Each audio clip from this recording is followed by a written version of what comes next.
الله أكبر الله أكبر إن الحمد لله نحمده ونستعينه ونستغفره ونعوذ بالله من شرور أنفسنا وسيئات أعمالنا من يهده الله فلا مضل له وما يضلل فلا هادي له وأشهد أن لا إله إلا الله وأشهد أن محمدا عبده ورسوله أما بعد hurmatli din qardaşlarım, axıyaklar, axaqaldar, yaşlar, assalamu aleykum ve rahmetullahi ve berekatuhu.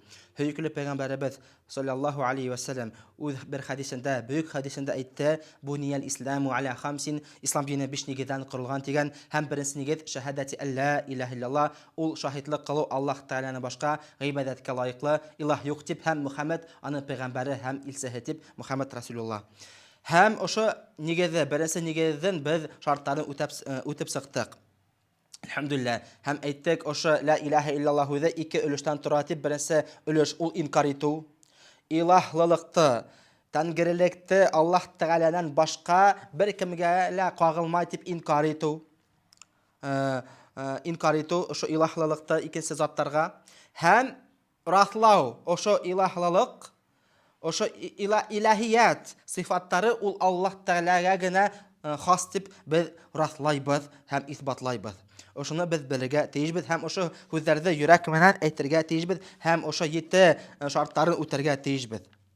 Hem Allah Teala ayta Kur'an-ı Kerim'de Bismillahirrahmanirrahim Al-Ahqaf surahında وَمَنْ أَضَلُّ مِمَّنْ يَدْعُو مِنْ دُونِ اللّٰهِ مَنْ لَا يَسْتَجِيبُ لَهُ إِلَى يَوْمِ الْقِيَامَةِ وَهُمْ عَنْ دُعَائِهِمْ غَافِلُونَ وَإِذَا حُشِرَ النَّاسُ كَانُوا لَهُمْ أَعْدَاءً وَكَانُوا بِعِبَادَتِهِمْ كَافِرِينَ Allah'dan tış, kıyamet gününe kadar yavapsız, duaga gafil bulgan bir zatqa tabıngan kişiden de nıgırak adaşkan kim bulurga mümkün ti Allah Teala. Hem devam, bütün kişi kıyamet gününde yiyip alınğaz, ular tigilerge düşman bulur. Tabınıvdan baş tartır degen Allah Teala. Çünkü kim Allah Teala'na başka gıybedet kıla, İkinci zatlar işitmeyder, bilmeyder, hem oşu duaga cevabın qaytar almayдар. Mesela hazırki zamanda Indiyalar kurganıgızdır, koronavirus arqahında köp kişi oşu budiylıqtan sığıp gittiler.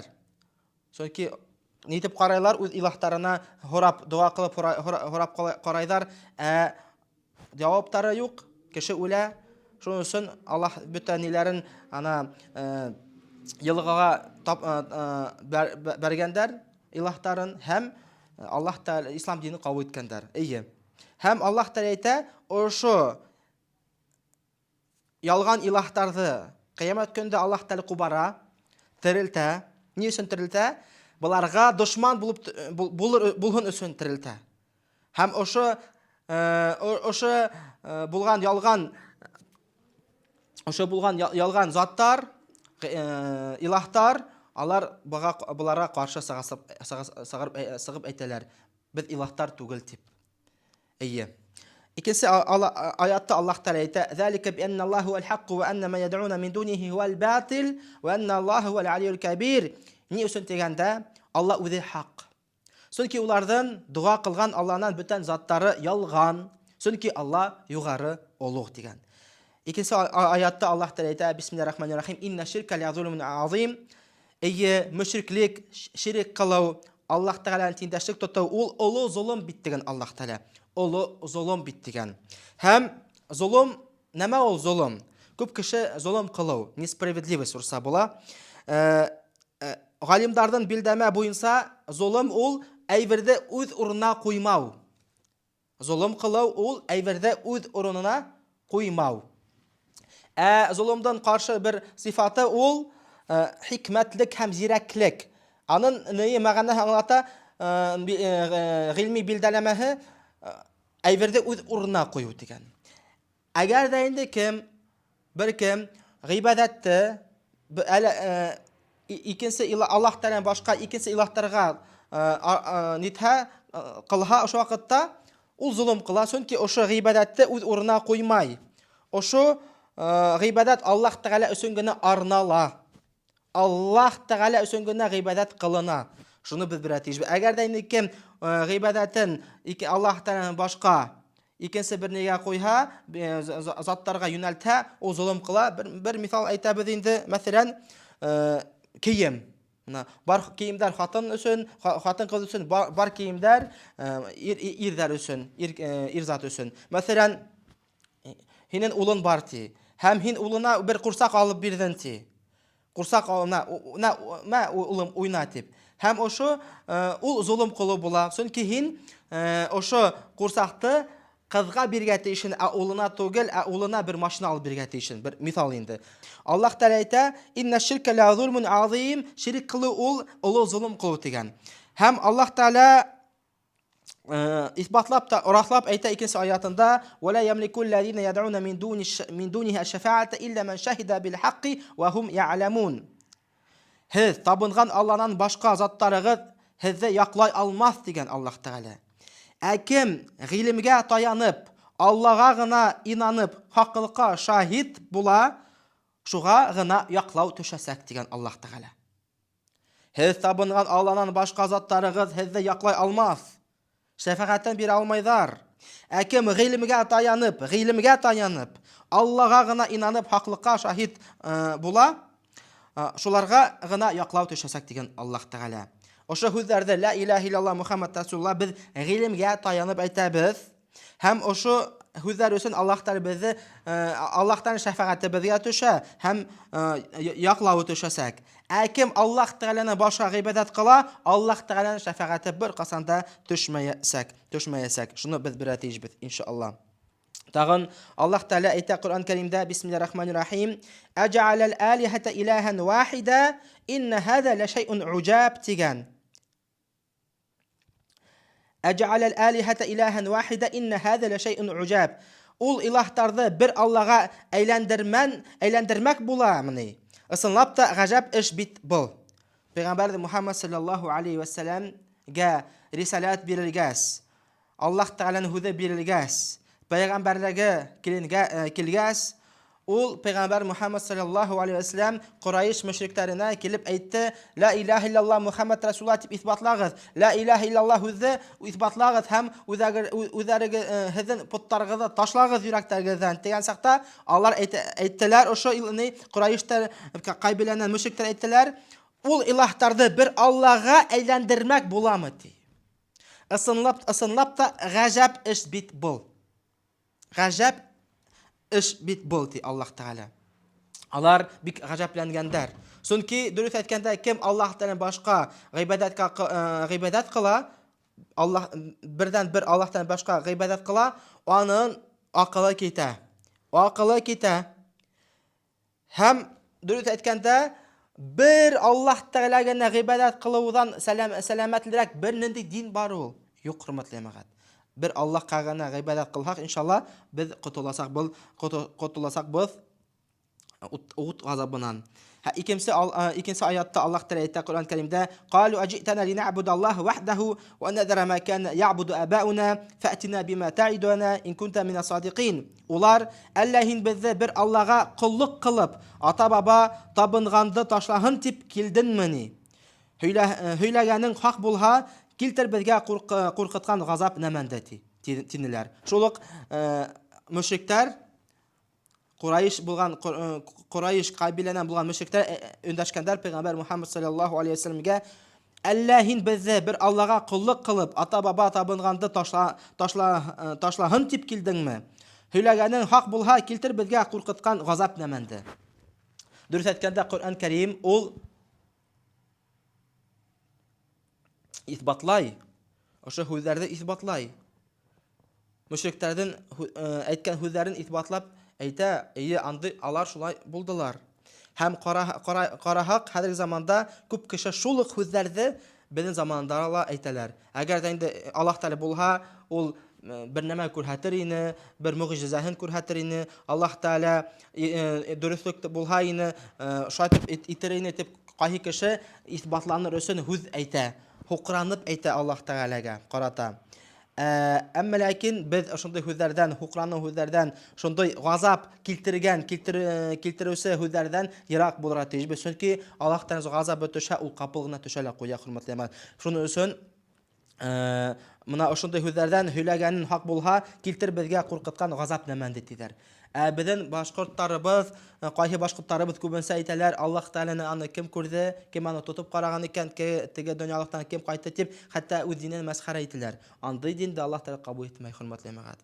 Ошо һүздән без ерак булырга тиешбез. Әгәр дә инде без ла илаһа илляллаһ Мухаммад рәсул әйтәбез, без үз динебездән мәсхәрә кылудан ерак булырга тиешбез. Хәтта кайһы вакыт безнең үзебезнең халык, мәсәлән, астагфируллаһ һүзе, тәүбә дигән һүзе, янхамукаллаһ дигән һүзе бер күрәмәскә төшергәндәр. Әй астагфируллаһ, астагфируллаһ, тәүбә, тәүбә, тәүбә дип, яки ярхамбикаллаһ дип теге кызык итеп күреп кенә әйтәләр. Әмма ләкин ул бик зур, бөек һүзләр. Шуны без белә тиешбез, иншалла.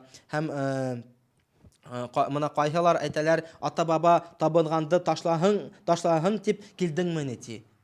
Күп кеше ата-бабаһына таянып әйтәләр, ата-бабаларыбыз шулай эшләмәне дип. Әмма ләкин ата-бабалары дөрес эшләгән микән, аны беркем дә белмәй. Әгәр дә инде Коръән Кәримгә һәм Пәйгамбәр Мухаммад саллаллаһу алейһи ва саллям сөннәтенә ата-бабаларыбызның кылыктары, кылган нәмәләре туры килһә, ошо вакытта без аларны кабул итәбез. Әгәр дә инде ата-бабаларыбызның эшләгән гамәлләре шәригатькә туры килмәһә, ошо гамәлләрне, ошо кылыктарны калдырабыз. Мәсәлән, ата-бабалар Совет усурында аракы эчкәндәр.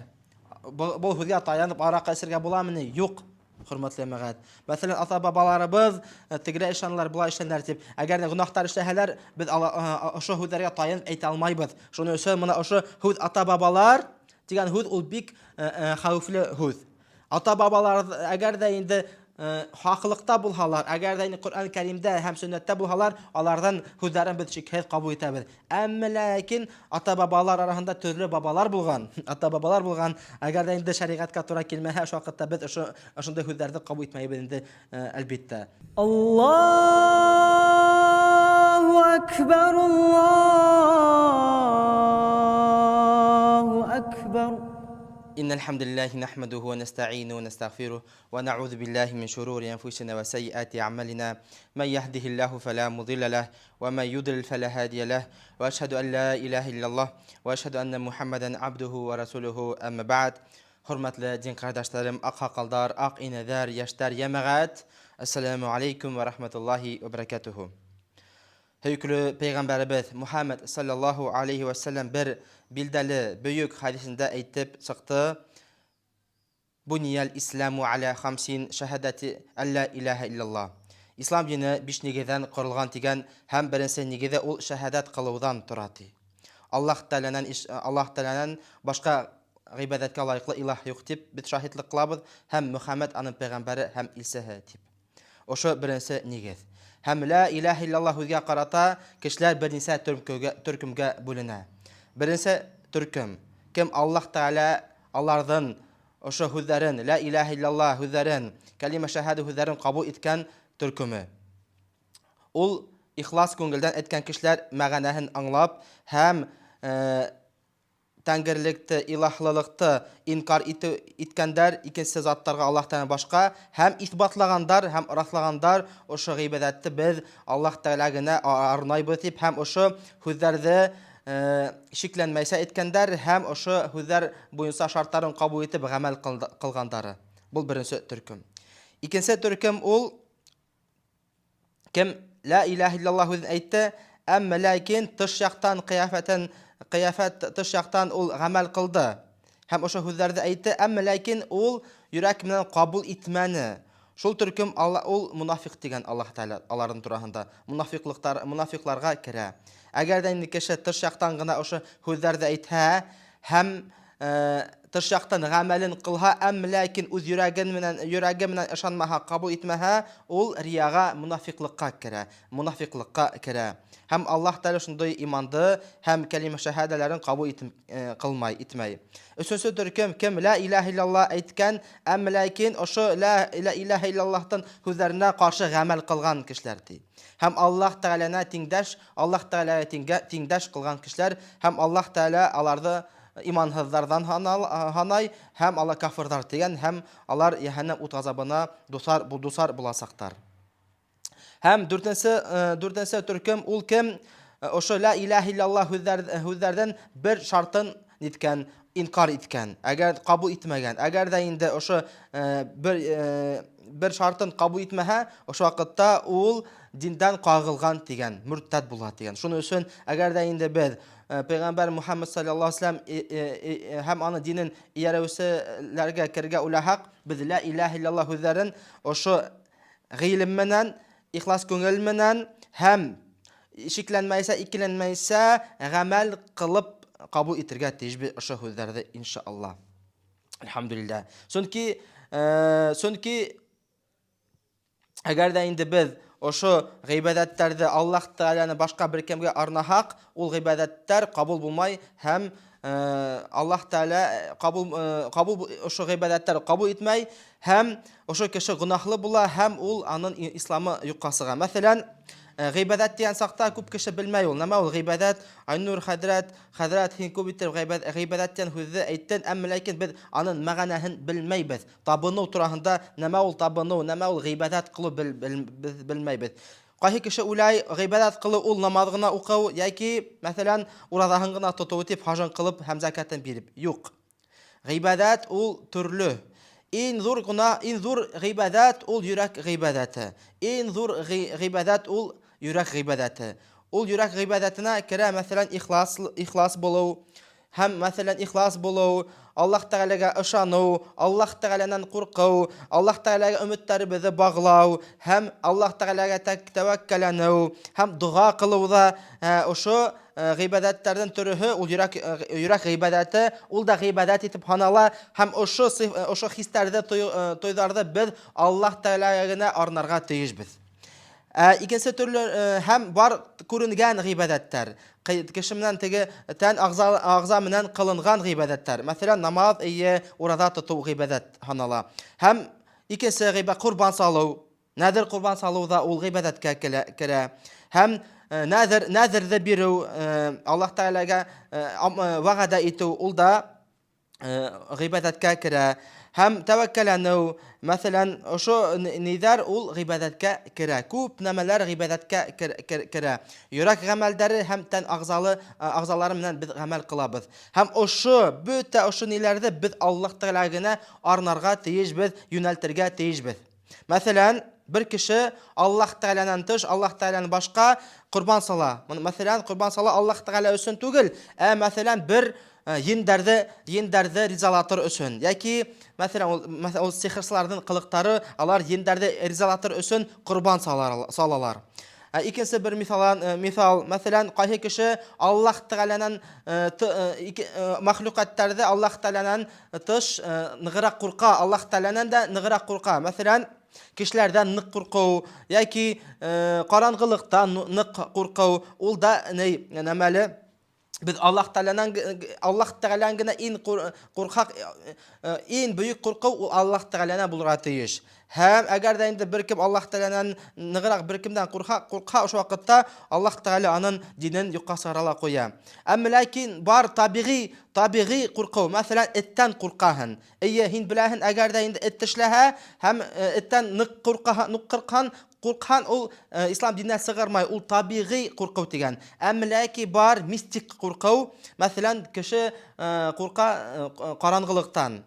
Чөнки караңгылыктан курку өчен бер сәбәп юк. Әмма ләкин ул курка караңгылыкта булган ендәрдән курка, шайтандардан курка. Минем генә тиеп коймаһындар дип, зарар тиеп коймаһындар дип, һәм ошо ендәрдән, шайтандардан ул Аллаһ Тәгаләнән дә ныграк куркып, һәм ул ошо ширккә кирип китергә ихтимал.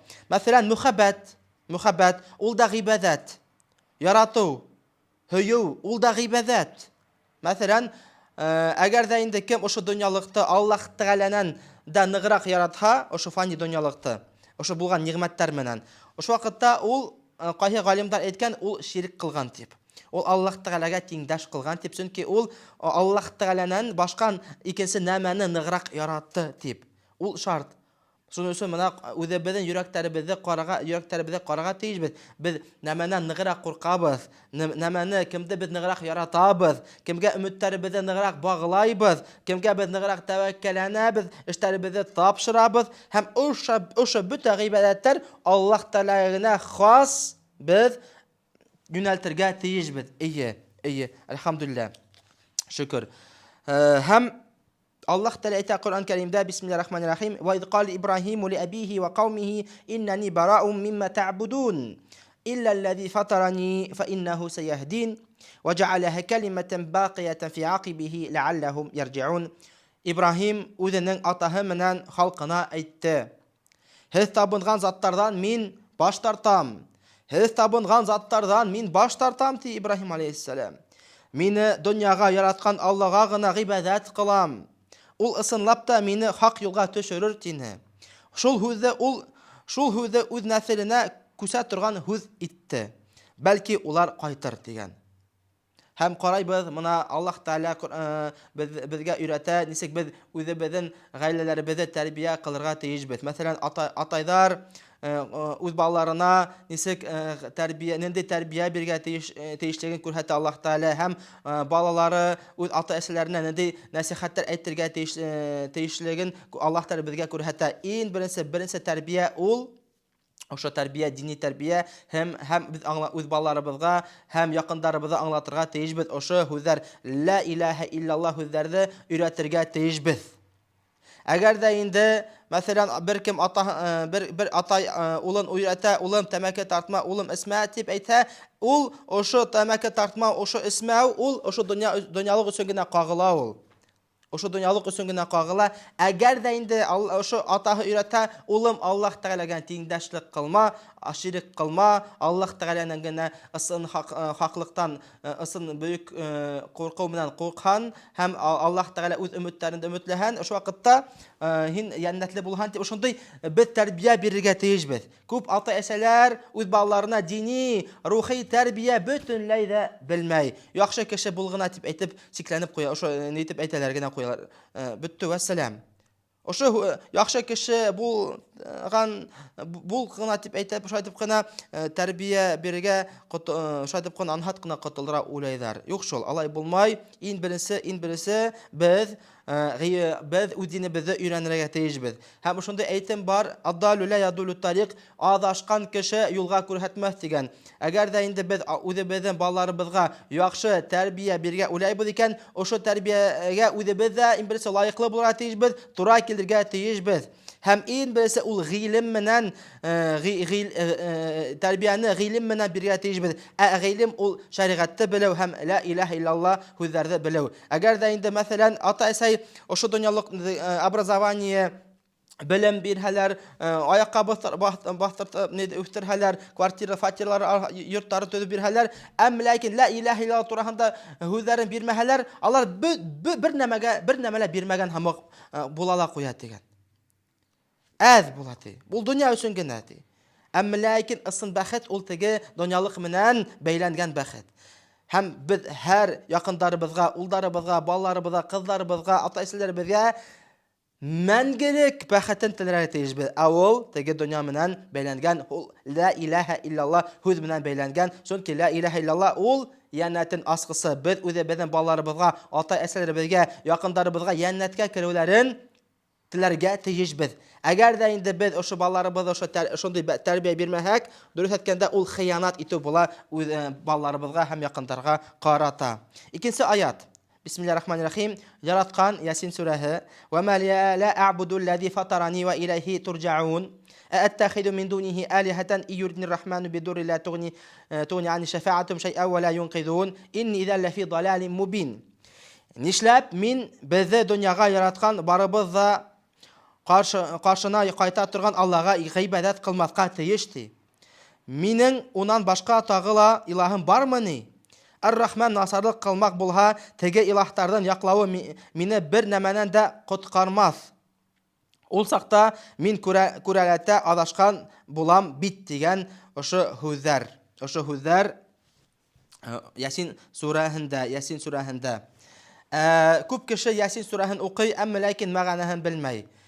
Ясин сүрәне арвахларга аларны ризалатып дип укыйлар, әмма ләкин ошо хәтта бер ошо мәгънәһен белерлек тәрҗемәһен дә укымайдар.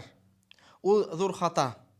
Ошо Ясин сүрәһендә зур мәгънәләр йыелган, зур мәгънәләре бар. Һәм исәндар өчен дә, мәрхүмдар өчен дә. Аллаһ Тәгалә әйтә: Аллаһ Тәгалә әйтә Коръән Кәримдә, бер кешенең һүзләрен нишләп мин безне дөньяга яраткан барыбыз да каршыһына кайта торган Аллаһка гыйбадәт кылмаска тиешмен. Минең унан башка тагы ла илаһым бармыни? Ар-Рахман насарлык кылмак булһа, теге илаһтардан яклауы мине бер нәмәнән дә коткармас. Ул сакта мин күрәләтә адашкан булам бит. Ул Ясин сүрәһе. Һәм ошо Ясин сүрәһене әгәр дә инде укыһак, без аның ибресе мәгънәләренә төшенеп, уйланып укырга тиешбез. Кайсы кеше ошо Ясин сүрәһеннән бер кәсеп иткән һәм ошо Ясин сүрәһеннән акса гына сыгарып ята һәм ул кәсеп иткән 40 Ясин сыгарам дип, әмма ләкин аның файдаһы бул кешегә лә, теге кешеләргә лә зарар була, әгәр дә инде ошо Ясин сүрәһенең мәгънәләрен аңламайса һәм кәсеп итү өчен генә укылһа, Ясин сүрәне ул дөрес булмай. Мәгънәләрен төшенеп, мәгънәләренә төшеп, аңлап, без укырга тиешбез. Ошо вакытта гына Аллаһ Тәгалә безнең ошо һүзләрне, укыган ясиндарыбызны кабул итә. Ла илаһа иллаллаһты ла кабул итә. Әгәр дә инде без мәгънәләрен аңлап әйтсәк. Күп кеше үз динен аңларга теләмәй. Чөнки аңлар өчен укырга кирәк, тырышлык кирәк. Юк, хөрмәтле мәгать, тырышырга кирәк. Мәсәлән, Аллаһ Тәгалә ошо дөньялыкта ничек яратты? Әгәр дә инде кеше тырышса, хәрәкәт кылса, Аллаһ Тәгалә дөньялыктан да бирә, нигъмәтләрен бирә башлай, аксаһын да бирә, тегенән дә, моннан да бирә башлай. Тырышлык. Әгәр дә тырышмаһа, ул астан үлә. Без дә инде Аллаһ Тәгалә карата ла илаһа иллаллаһ тураһында белер өчен без тырышырга тиешбез. Әгәр дә инде без тырышмаһак, безнең яндарыбыз үләсәк.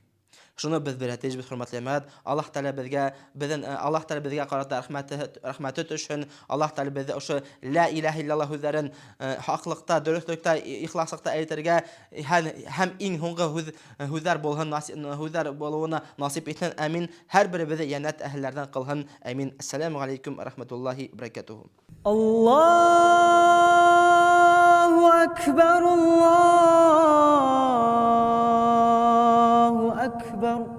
إن الحمد لله نحمده ونستعينه ونستغفره ونعوذ بالله من شرور أنفسنا وسيئات أعمالنا من يهده الله فلا مضل له ومن يضلل فلا هادي له وأشهد أن لا إله إلا الله وأشهد أن محمدا عبده ورسوله أما بعد السلام عليكم hurmatli din qardaşlarım, ak hakallar, ak inedar, yaşlar. Elhamdülillah. Peygamberimiz, hüykülü Peygamberimiz Muhammed sallallahu aleyhi ve sellem bir büyük bildəli hadisində aytdı. Buniyal İslamu ala xamsin, İslam dini 5 negizdən qurulğan degan, həm birinci negiz ol şahadati alla ilaha illallah, ol şahidlik qılıb Allah Teala'dan başqa ilah yox deb, həm ikincisi Muhammed anın peyğəmbəri həm ilsihi deb. Ol kəlmə şahada aytdı. Hüz menən, həm yürək menən, həm tən ağzalar menən biz anı isbatlaybız. Həm Allah Teala Qur'an Kərimdə həm öz dinində bizə öyrətdi. Mına doğru yol, tura yol, bu mənim yolu, həm oşo yol menən barhağız, oşo əməllər işləhəgiz, oşo Peyğəmbər Muhammed sallallahu aleyhi ve sellem həm səhabələrdən yolundan barhağız, həz tuptura yanatqa kirəsəkiz dib. Həm bar ikinci yol, ol günahlılardan yolu, ol kafirlardan yolu, ol imansızlardan yolu. Həm Allah Teala aytdı, oşo yoldan barhağız, oşo vaqtda həz Yəhənnəmgə dusar bulağız, həm yəhənnəmgə eləsəkiz.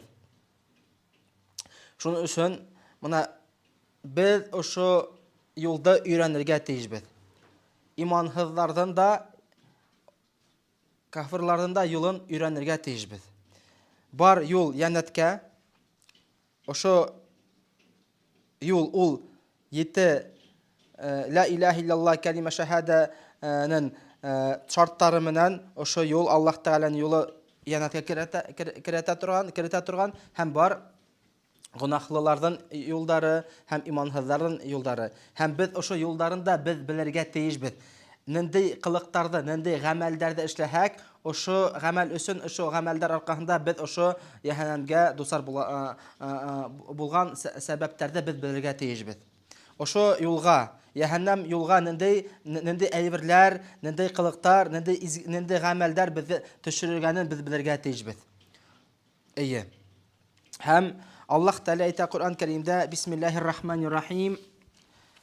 وَكَذَلِكَ نُفَصِّلُ الْآيَاتِ وَلِتَسْتَبِينَ سَبِيلُ الْمُجْرِمِينَ. Гынаһлылардан юлы асык күренһен өчен аяттарны без шулай аңлатабыз. Аллаһ Тәала әйтә. وَكَذَلِكَ نُفَصِّلُ الْآيَاتِ وَلِتَسْتَبِينَ سَبِيلُ الْمُجْرِمِينَ. Гынаһлылардан юлы асык күренһен өчен аяттарны без шулай аңлатабыз. Алардан юлы, гынаһлылардан юлы, иманһызлардан юлы асык, билдәле. Һәм ошо гынаһлылардан юлына нинди гамәлдәр, нинди кылыктар төшергәнен дә без бергә тиешбез.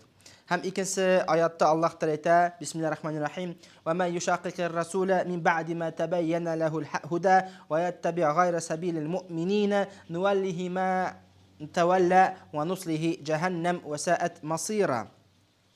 Кемдер хак юлды асык күргәндән һуң Расулдан баш тартып, мөэминнәр юлынан тайха, без уны үзеп баккан нәмәгә юнәлдерербез һәм яһәннәмдә яндырырбыз дигән Аллаһ Тәала. Бик яман йер ул. Васаат масира. Бик яман йер ул.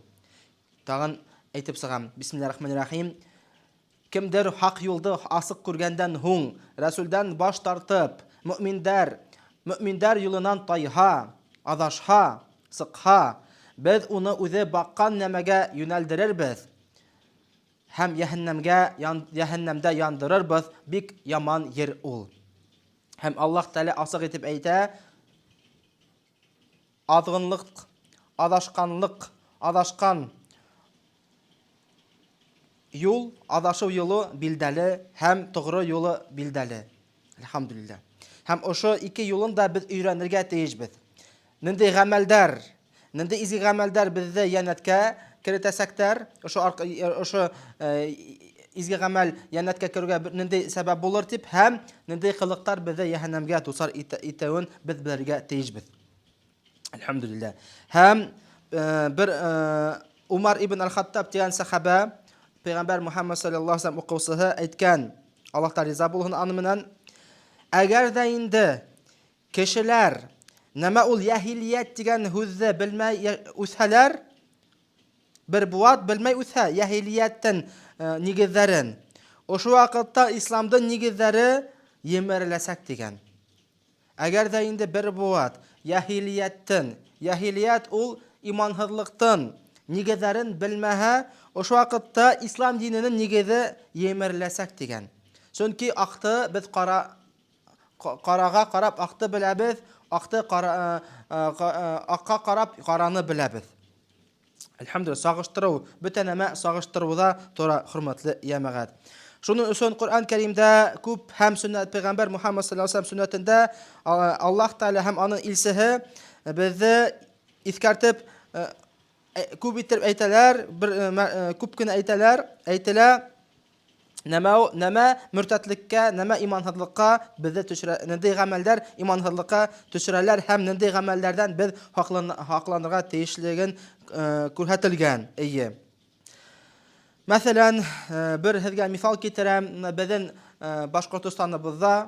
Башкортстаныбызда 90-нчы елларда бик бер шундый ни таралды, шундый ширик, шундый Аллаһ Тәала тиңдәшлек кылу таралды. Хәтта үзебезнең мусульман апайларыбыз күбеһенсә инәйләребез шул гамәлдә, шул кылыктарда кылдылар. Хәтта һәрберге заманда ла шундый күренешне күреп барабыз. Мәсәлән, Шәрбил бабай. Моны исләһегеҙ, Шәрбил бабай шундый 18-нче буатта шундый бер изге кеше булган, һәм ул изге кешенең аны һөяктәре, аның фотоһы, аның һүрәте кешегә ярдәм итә. Әгәр дә аны ястык астына һалган, шуна йоклаһан, ул бер нур бирә, бәрәкәт бирә дип, яки кайһы инәләр, кайһы апайлар, мәсәлән, кашелөгөнә шул ниде һала, шул Шәрбил бабайдан һүрәтен һала янәһе, һәм әйтә ул акса килтерә дип. Ул шулук апайдар, шулук инәйләр мин мусульман тидер, әмма ләкин ошо кылык, ошо гамәл, ошо ул кешене ислам диненнән сыгара. Чөнки ул өмөтен Аллаһ Тәгалә менән багламаган, бәйләмәгән. Һәм ошо аның өмөте, бөтә өмөте ошо нигә ялган илаһка, Ул ошо кешене, ошо шәрбилде илаһият һәм тәңгерелек сифаттары менән сифатлаган. Янәһе ул ишетеп ята, белеп ята һәм ошо дөнья менән ул әмер итә һәм байлык бирә, һаулыгын бирә, шифаһын бирә дип ул ошо кеше Аллаһ Тәгаләгә тиңдәшлек кыла, белмәй дә. Хәтта үзе мин мусульман дип йөрәһәләр дә, әмма ләкин ошо кылык, ошо гамәл мусулманлыктан, имандан сыгара. Шуның өчен без өйрәнергә тиешбез. Нинди гамәлдәр ислам диненнән сыгара һәм нинди гамәлдәр ул безнең динебезне исбатлай һәм раслай. Мәсәлән, Сахих Бухари һәм Муслим йыентыгында Пәйгамбәр Мухаммад саллаллаһу алейхи ва саллям бер Хузайфа ибн аль-Яман дигән бер сахаба турында әйтелгән. Әйтте. Хузайфа ибн аль-Яман дигән бер сахаба булган һәм ошо сахаба әйткән. Гадәт буенча Пәйгамбәрдән сахабалары һәр вакыт яхшылык турында һорагандар ди. Мин яманлык турында, насарлык турында һораным, ошо насарлыктан хакланыр өчен дигән. Ошо насарлыкты белер өчен дигән. Бөтә сахабалар Пәйгамбәр Мухаммад саллаллаһу алейхи ва саллям сахабалары яхшылык турында, изгелек, игелек турында һорагандар. Мин яманлык, насарлык турында һораным ди. Ни өчен? Ошо насарлыкка төшмәс өчен, эләкмәс өчен.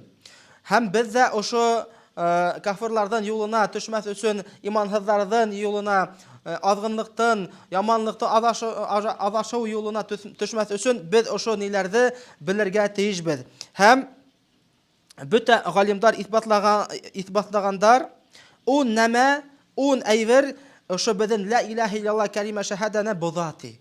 Ошо ун әйбер, ошо ун нәмә, ошо безнең кәлимә шәһадәне, безнең ислам динебезне һәм кәлимә таухидты боза, һәм ошо килешүебез Аллаһ Тәгалә белән килешүебез дә бозыла. Һәм ошо ун әйберләрне без белергә тиешбез. Моны бар 7 шарт. Кәлимә шәһадәнән ошо 7 шарт буенча без гамәл кылырга тиешбез, аныла белергә тиешбез һәм бар 10 нәмә, 10 әйбер, ошо әйбер әгәр дә әйберләрдә нәмәләр кылһак, ул безне ислам диндарыбызны юкка сыгара. Шуның өчен иншалла икенче дәвам итеп иншалла ошо 10 иманыбызны 10 әйбер була торган турында хуңарак иншалла ханап сыгырбыз. Аллаһу акбар, Аллаһу акбар. Innal hamdalillahi nahmaduhu wa nasta'inuhu wa nastaghfiruh wa na'udzu billahi min shururi anfusina wa sayyiati a'malina. Man yahdihillahu fala mudilla lahu wa man yudlil fala hadiya lahu. Wa ashhadu an la ilaha illallah wa ashhadu anna Muhammadan abduhu wa rasuluhu, amma ba'd. Hurmatli jin qardoshlarım, aq haqildar, aq inadar, yoshlar, yamag'at, assalomu alaykum va rahmatullohi va barakatuh.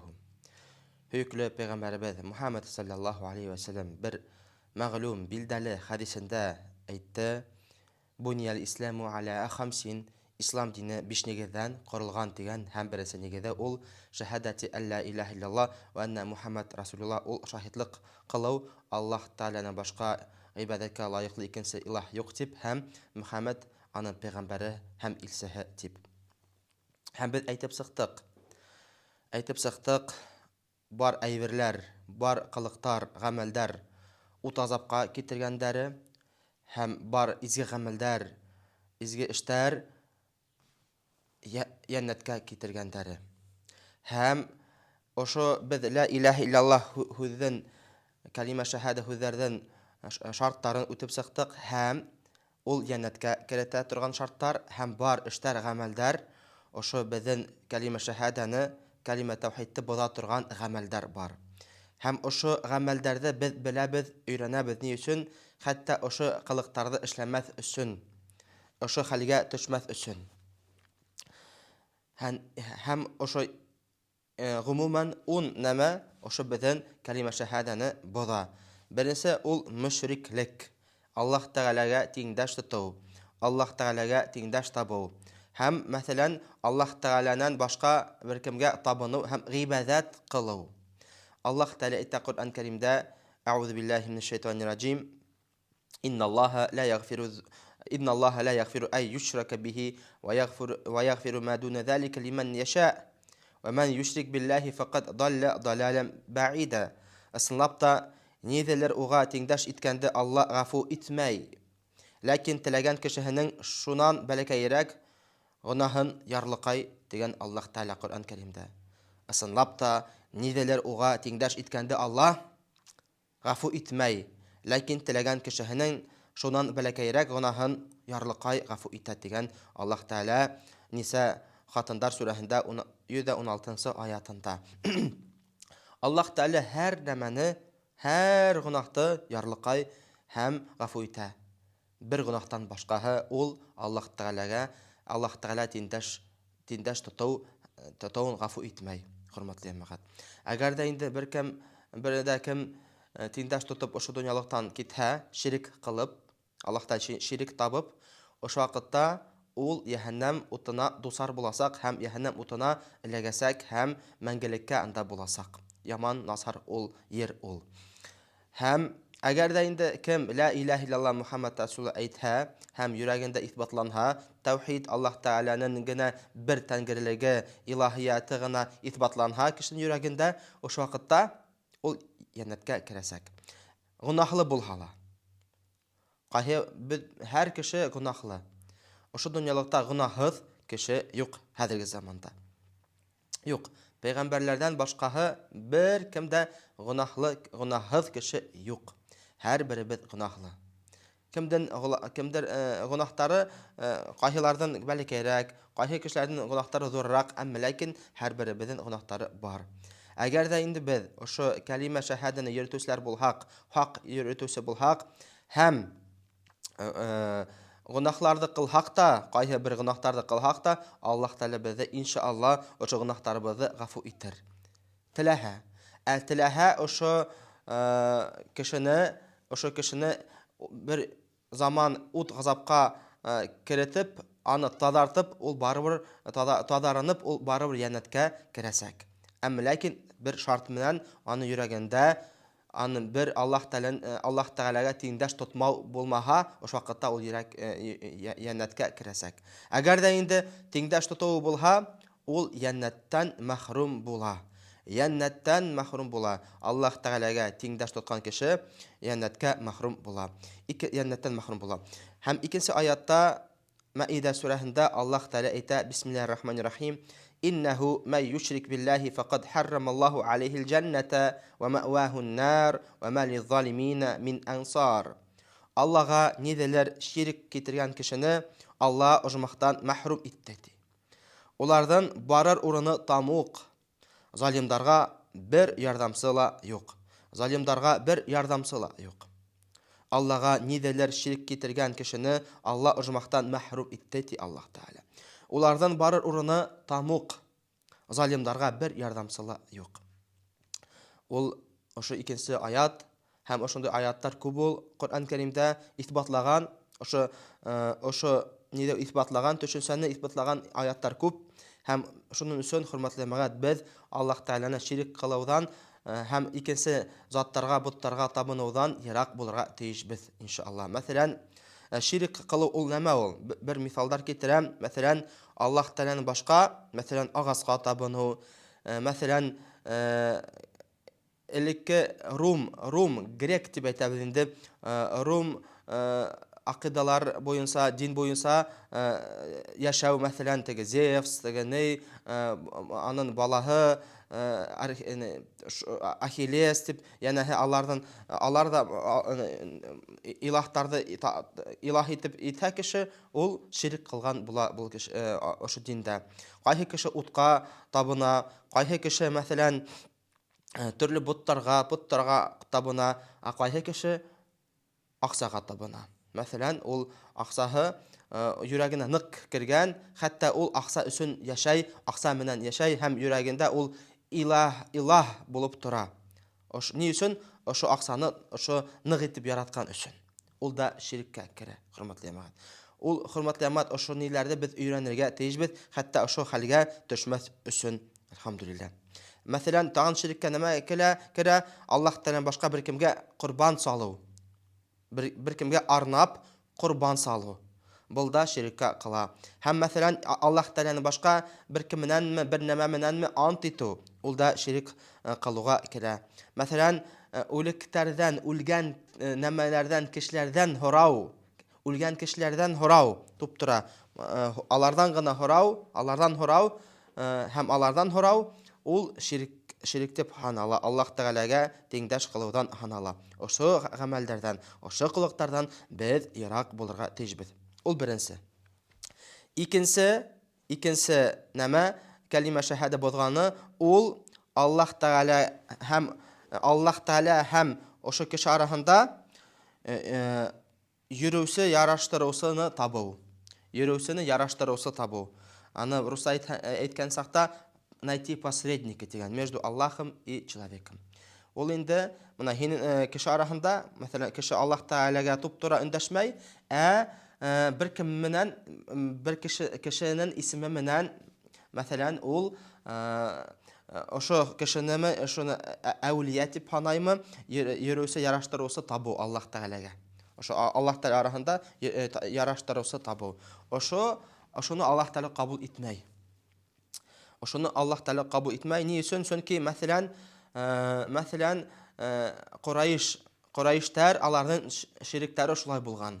Алар бөтәһле исбатлаган, улуг Аллаһ Тәгалә бар, әмма ләкин кайһы илаһтарга өндәшһәк, ошо илаһтар, ошо улы Аллаһка тиклем барып биткәрәләр, ошо безнең дуаларыбызны дип кайһы путтарга шайтып өндәшкәндәр. Һәм алар әйткәндәр, алардан һораһалар, кем ул улуг Аллаһ? Алар әйтәләр, Аллаһ дияләр.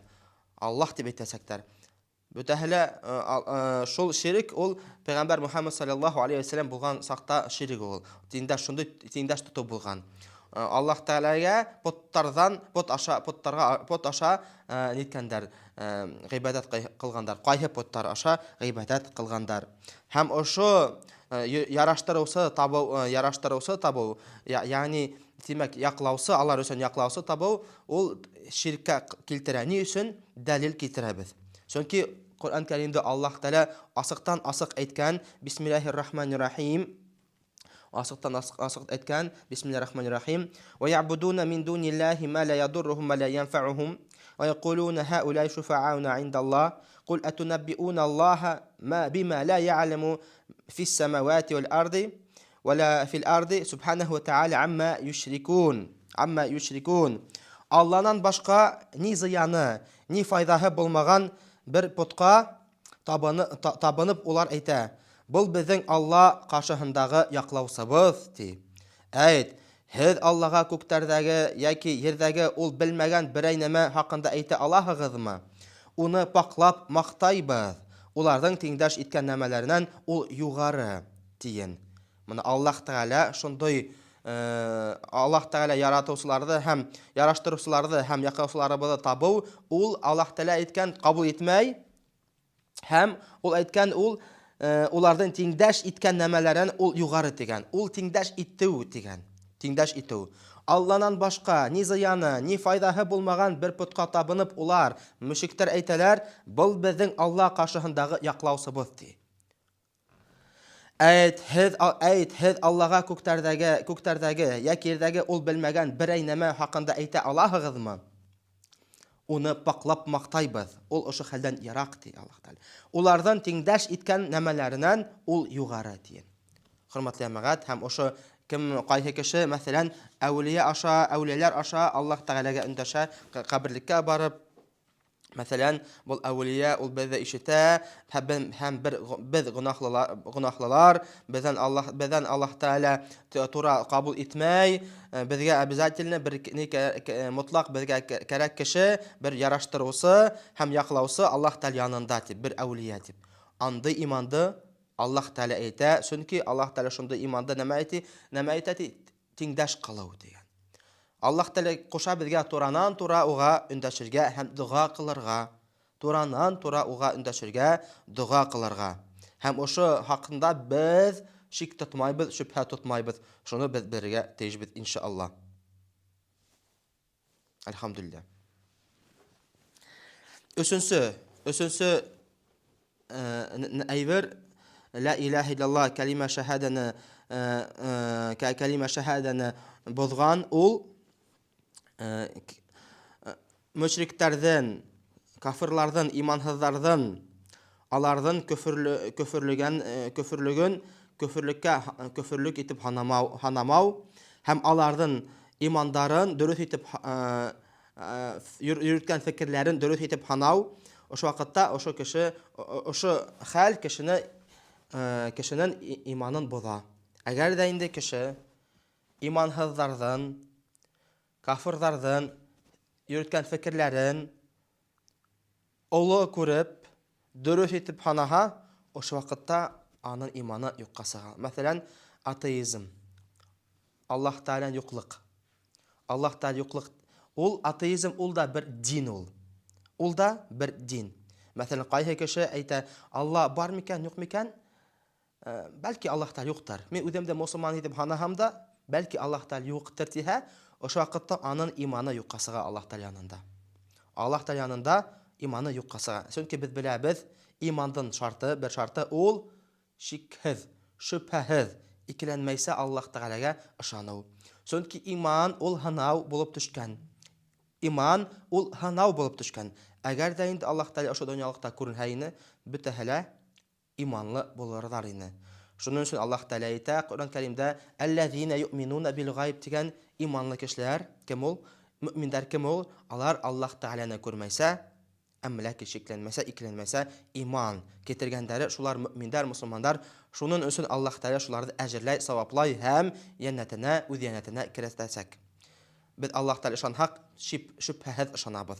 Һәм әгәр дә инде кеше үз диненә шикләнеп, һәм ошо имансызлардан һәм кафирлардан көферлегенә ышанып, һәм алардан йөрткән фикерләрен дөрес итеп ханаһа, ошо кешенең ла илаха иллаллах Мухаммад Расулуллах юкка сыгала куя.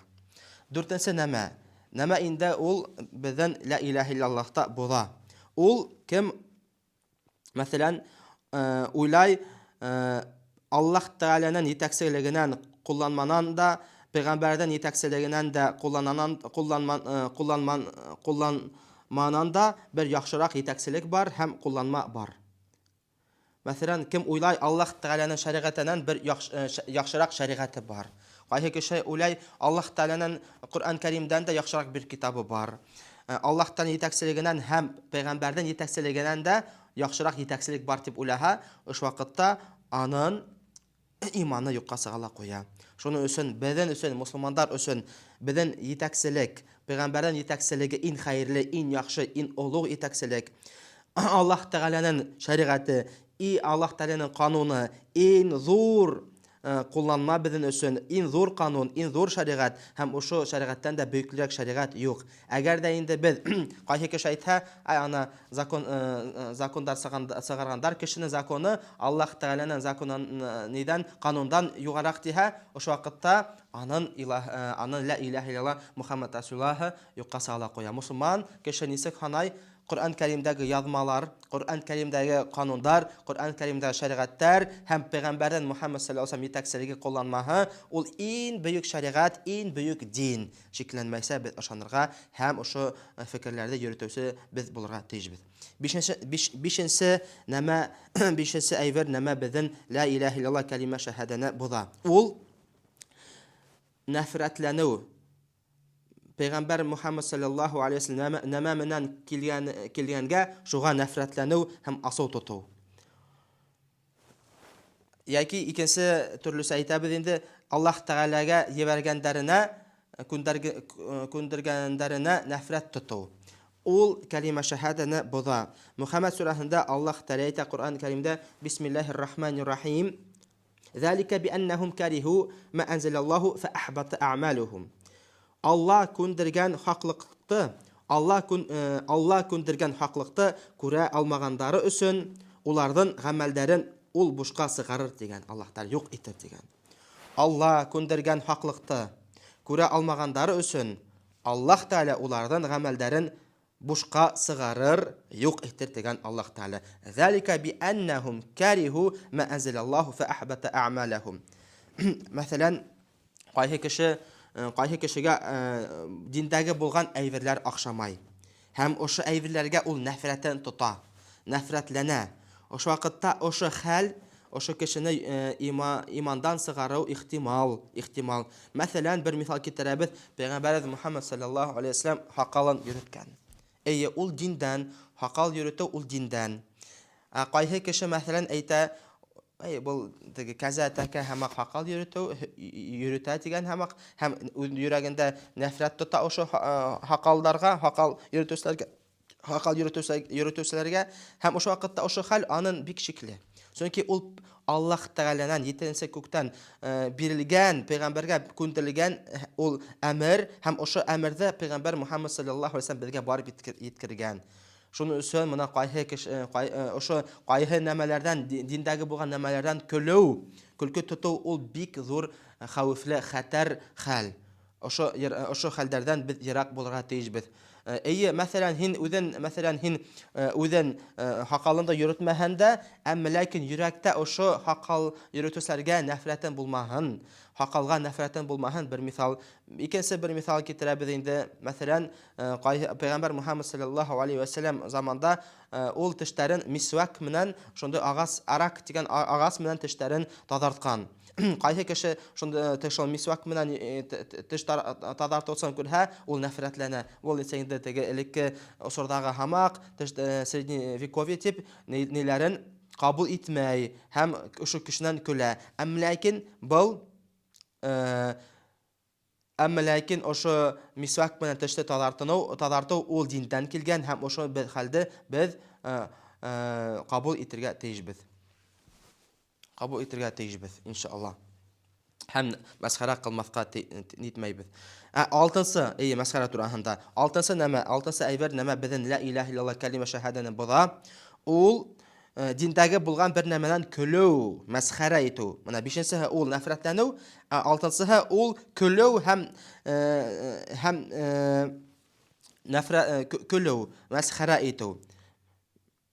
һәм мәсхәрә итү.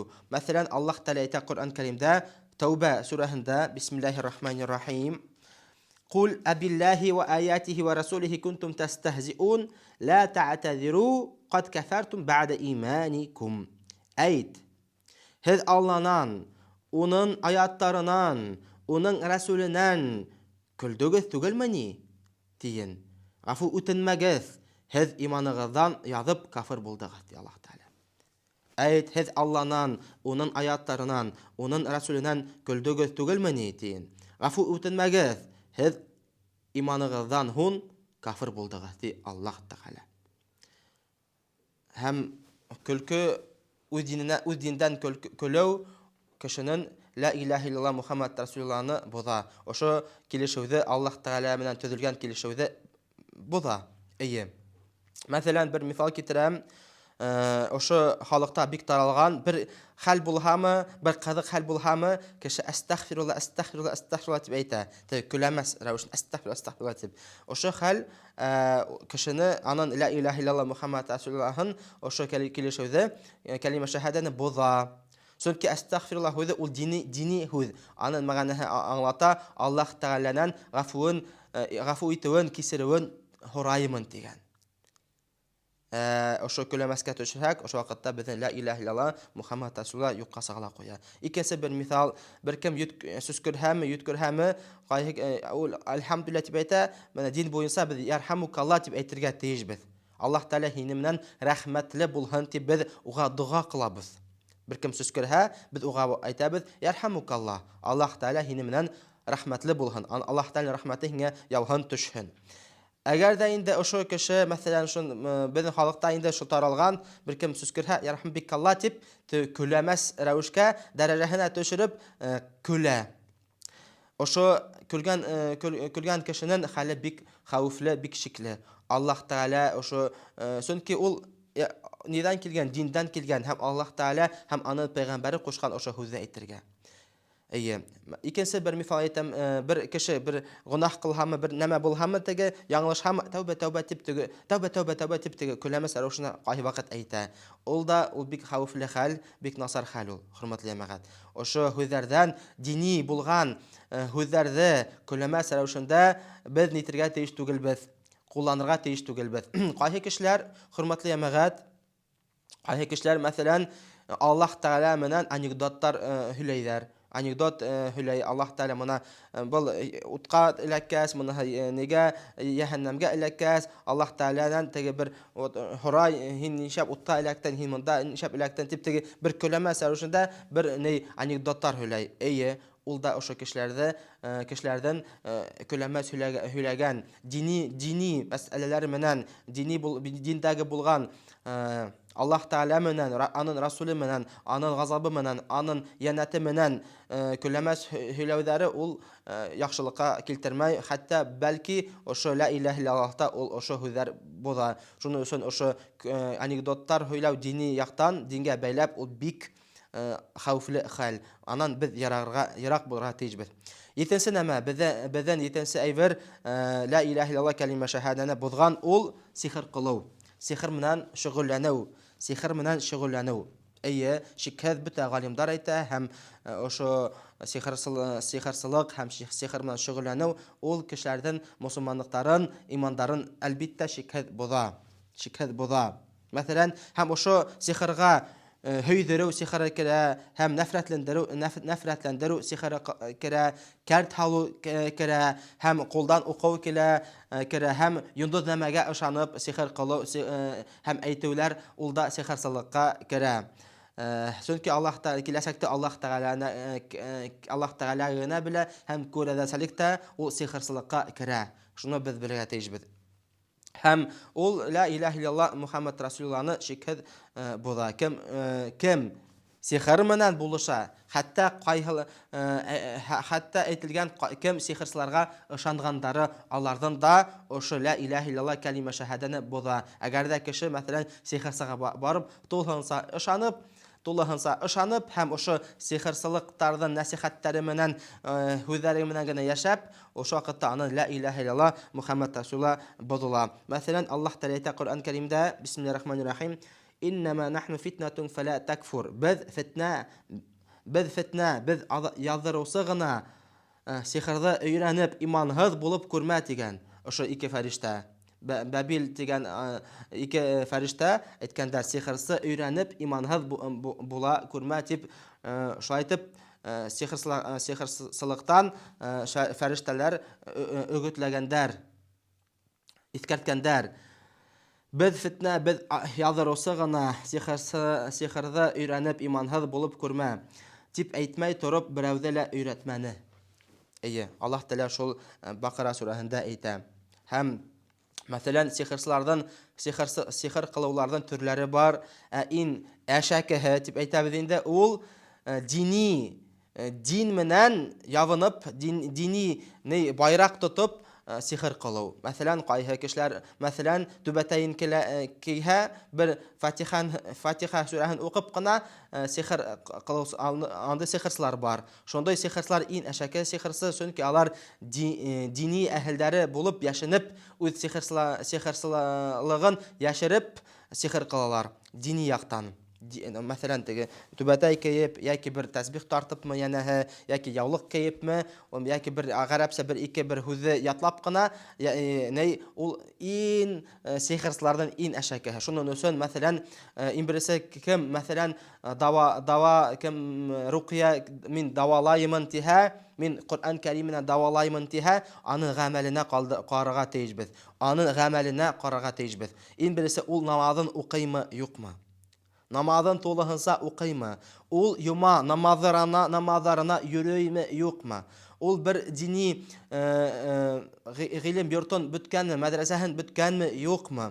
Бұл кешене имамдар, икенче хәзрәтләр беләме, юкмы? Икенче хәзрәтләрдән мына ошо кешегә, мәсәлән, мин Коръән менән, Кәрим менән һеҙҙе давалайым тиһә, ошо вакытта аның тураһында без белергә тиешбез, уйланырга тиешбез, һоранырга тиешбез. Кем ул, нисек яшәгән рәвешен, дингә аның нендәй аның ниләре бар, кагылышы, нендәй кагылышы бар. Иң беренче без хәзрәтләрдән, аны белгән кешеләрдән, дини кешеләрдән һорайбыз. Чөнки безнең Башкортстаныбызда дини кеше ул дин менән давалаган, Коръән Кәрим менән давалаган табибларны без беләбез. Булай кем шул сихрсызлыгын матурлап бизәп, дин менән бизәп сихрсларда анда күбәйде. Шуның өчен алардан без ерак булырга тиешбез. Бар, асыктан асык әйткәндәр, без экстрасенсорика шөгыльләнәбез, без күрәләселек белән шөгыльләнәбез. Алардан да без ерак булырга тиешбез иншалла. Хигденсе нәмә безнең имандарыбызны боза торган һәм ла илаһа илляллаһ кәлимә шаһаданы боза торган. Ул көфірлеккә ярдәм итү. Көфірлеккә ярдәм итү. Иманга каршы көфірлеккә ярдәм итү. Аллаһ Тәала әйтә Коръән Кәримдә: Бисмиллаһир-рахманир-рахим. Ва ман ятаваллаху минкум фа иннаху минхум, инналлаһа ла яһдил каумаз залимин. Әгәр һездән аранан кемдер уларны дуф итә икән, үзе шуларның беренә әйләнә. Асынлап та Алла залим халыктарны тура юлдан алып бармай дигән. Әгәр һезнең аранан кемдер уларны дуф итә икән, үзе шуларның беренә әйләнә. Асынлап та Алла залим халыктарны тура юлдан алып бармай. Ошо аят ул иманга каршы көфірлеккә ярдәм итү турасында әйтелә. Шуның өчен хөрмәтле әмәгать, безнең дусларыбызны, мәсәлән, мусульман кеше ул дусларын мусульман кешедән һайларга тиеш. Иманһызлар, әгәр дә инде алар яктан дошманлык сыкмаһа, алар менән без хатау эшләрдә апара алабыз. Монда бер ни дә юк. Яхшы күршелектә тота алабыз. Үзебездән ниләребезне күрһәтмәйбез. Дошманлыкта юк, әлбәттә. Әмма ләкин монда әйтелә, иманга каршы көфірлекте өстен күрү һәм көфірлеккә ярдәм итү. Шул гына. Тугызынчы нәмә безнең ла илаһа илляллаһ кәлимә шаһаданы боза. Ул шариғаттан сигенән сығу. Һәм кем уйлай шариғаттан сигенән сығу ул халал тип, ярай тип уйлай. Ошо кешенең ла илаһа илляллаһ Мухаммад Расулуллаһ бозыла. Бер мисал китерәбез. Мәсәлән, кайсы кеше уйлай, азнаһына бер исһам, бер исһам әдерәк, харамды исһам, искелек исерткес исһам, монда бер зыян юк ул. Аның яра шариғат ул исмәгән кеше ул бер фанатик була. Ул Аллаһ Тәала нәмә уйлап тапкандыр, без белмәйбез дип, шундый сүзне әйтеп һәм бер искелеккә бирелһә, алнаһын бер тапкыр, мәсәлән, яки елда бер, мәсәлән, яңа елда бер мисал итеп китерәм. Ошо вакытта аның ла илаһа илляллаһ Мухаммад Расулуллаһ бозыла.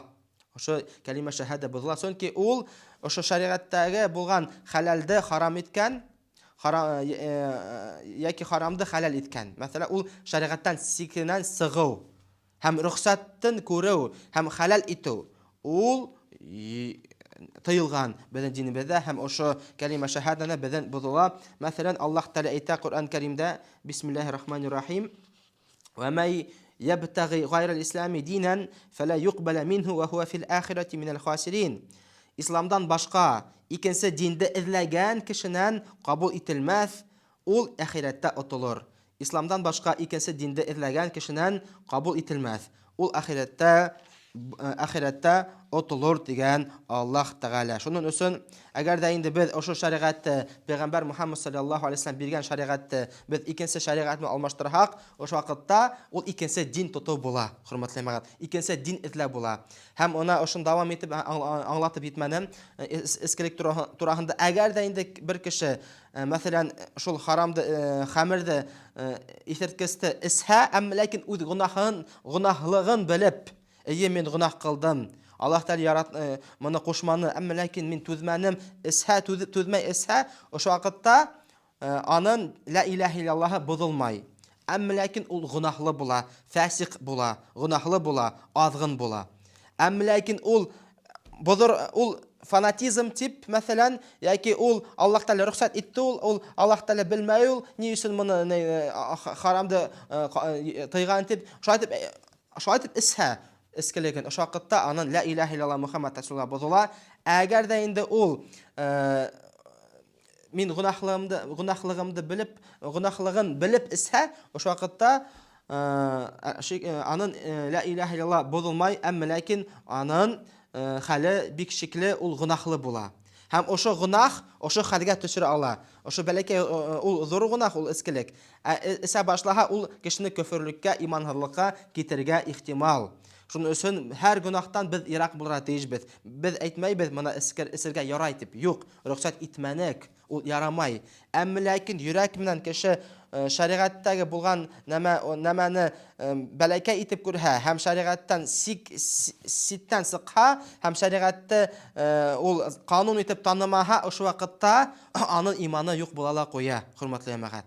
Кем инде шәригатьтән ситенә сыкһа, сигенән сыкһа, әмма ләкин гунахлыгын белһә, мәсәлән, һәм гунахын танып, ул ошоны кылһа, гунахын анын иншалла гунахы бозылмай, әмма анын ла илаха иллаллахы бозылмай, әмма ләкин ул бер зур гунахка төшә, һәм ошо гунахтан ул әмма ләкин ошо гунахы икенче зур гунахка китерә ала, хәтта көферлеккә тиклем. Шуның өчен һәр гунахтан без ерак булырга тиешбез, иншалла. Йөрәккә карап Аллаһ Тәгалә хисаплай, йөрәккә карап Аллаһ Тәгалә хисаплай. Нияттәргә һәм йөрәкләргә карап. Унынчы нәмә кешенең ниен боза.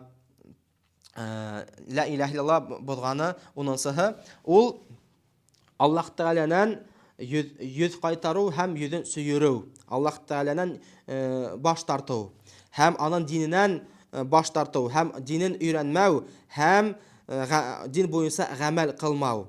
Дин буенча гамәл кылмау. Аллаһ Тәгалә әйтә Куръан Кәримдә: Бисмиллаһир-рахманир-рахим. Ва ман азламу мимма зуккира би аяти раббиһи thumma a'rada anha inna minal mujrimina muntaqimун.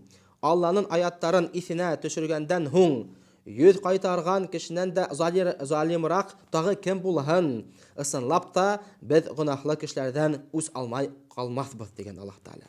Бисмиллаһир-рахманир-рахим. Аллаһның аяттарынан исенә төшергәндән һуң йөз кайтарган кешенән дә залимрак тагы кем булһын? Ысынлап та без гунахлы кешеләрдән үз алмай калмаспыз. Ул бик каты аят. Сәждә сүрәһендә Аллаһ Тәгалә әйтә: Кем залимрак? Мәсәлән, уга дин тураһында һөйләнек, уга дин тураһында аңлаттык. Әмма ләкин ошо дин тураһында аңлагандан һуң ул үз башын, үз йөзен кайтарһа, сөйрһә, тартһа, башын тартһа, ул бик нык зур золымга төшкән ти, һәм Аллаһ Тәгалә ошо кешенән үсен аласак ул. Һәм аның ла илаха иллаллах Мухаммад Расулуллах юкка сыга. Шуның өчен мәсәлән, Аллаһ Тәгалә тураһында ишетһәгез, аның шәригать тураһында ишетһәгез, һәм ошо ла илаха иллаллах тураһында ишетһәгез, һәм йөрәктәрегез барып итһә, ошо вакыттан һуң имандан һуң көферлеккә төшү ул бик насар хәл, һәм Аллаһ Тәгаләнең диненән ерагаю, белемдән һуң, белгәндән һуң Аллаһ Тәгаләнең диненән ерагаю ул бик кешене хәвефле, бик хәтәр хәлгә төшерә. Шуның өчен без һәр вакыт Аллаһ Тәгаләгә карата безнең ынтылышларыбыз булырга тиеш, уга карата. Ул аның динен, хөрмәтле бөек динен өйрәнергә тиешбез, яратып өйрәнергә тиешбез. Һәм ошо ун айвер безнең ла илаха иллаллах кәлимә шәһадәне боза. Ошо ниләрдә без белергә тиешбез, хәтта ошо хәлгә төшмәс өчен, хөрмәтле мәгать, һәм ошо бөтә галимдар әйткәннәр, бер хүзле ислам дине галимдар әйткән бер хүз булып, ошо вакытта бер шик, ошо ун бозган әйберләрдә бер шик тә юк. Шуны без белергә тиешбез. Шуның өчен, хөрмәтле мәгать, ошо хәлдән Аллаһ Тәгалә безне ошо хәлләрдән хаклаһын. Аллаһ Тәгалә безнең һәр беребезне гунахтарыбызны гафу итһен, һәр беребезнең гунахтарын гафу итһен, һәм Аллаһ Тәгалә безне Аллаһ Тәгалә үз аның йөзен, рәхмәтле йөзен күрергә насип итһен, һәм безне һәр беребезне янат әһелләрдән кылһын, һәм ут газабынан безне коткарһын. Ассаламу алейкум рахматуллаһи ва баракатуху.